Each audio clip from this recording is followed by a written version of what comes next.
Okay, nagawa niyo na ba ito? Lucky Me Overload. Yun. At ngayon ay gagawin natin ito mga kasagwan. At magpiprito tayo ng isang crispy ulo. Yan. Yan ang gagawin natin pang overload dun sa Lucky Me Noodles.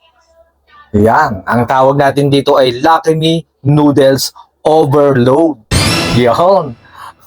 Malasa to sigurado dahil alam nyo naman, ang noodles ay malasa na.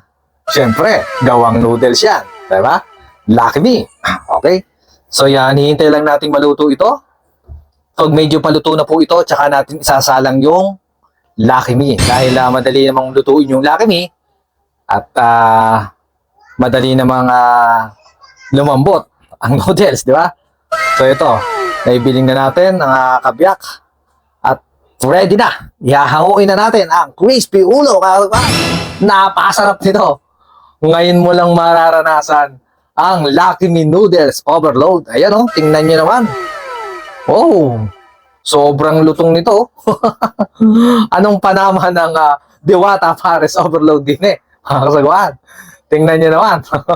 Crispy ulo. Ang ating pang-topping sa Lucky Me. Kaya naman, Lucky Me ang ating napiling gawan ng overload. Lucky Me Overload. Ayan, at tipak-tipak ko na.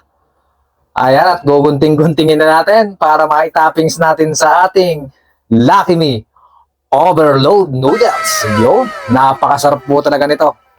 Kaya naman talagang magugutom ka pag ito'y napanood mo. Ayan oh. Ang sarap ng tengan to. Crispy ulo. Yan. Ito nga palang crispy ulo na to ay talagang sobra sa lambot. Kahit nga po yung mga napapanood nyo na plastic tinidor, ay dinadaig pa nga po nito sa sobrang lambot.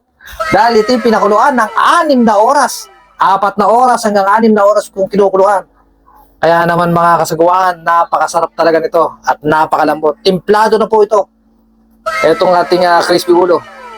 Dahil pang-toppings naman natin dito sa ating tinatawag nating Lucky Me Noodles Overload.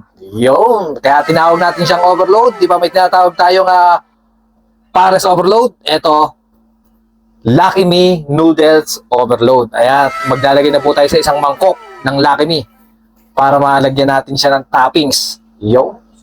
Ayan, no? Gaano kasarap yung sabaw niyan. Basta Lucky Me, talagang sobrang sarap, sobrang dinamnam, sobrang lasa ng sabaw nito. Talaga naman mga kasagwan.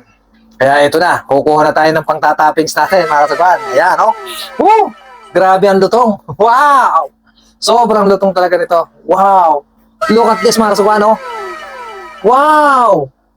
Talagang magugutom ka pagka ito talaga napanood mo. Pwede mo rin itong gawin. Pwede rin po ang liempo. Magprito ka ng liempo. Di ba? Bumili ka lang ng Lucky Me Noodles. I-toppings mo. Di ba? Mas masarap dito yung beef. Lucky Me. Tapos sasamahan mo rin siya ng chicken. Ayun. Mas masarap yung pinagsasama yun. Yung dalawa na yun. Chicken. Ayun na po mga kasagwan. Wow! Thank you for watching. Kain na!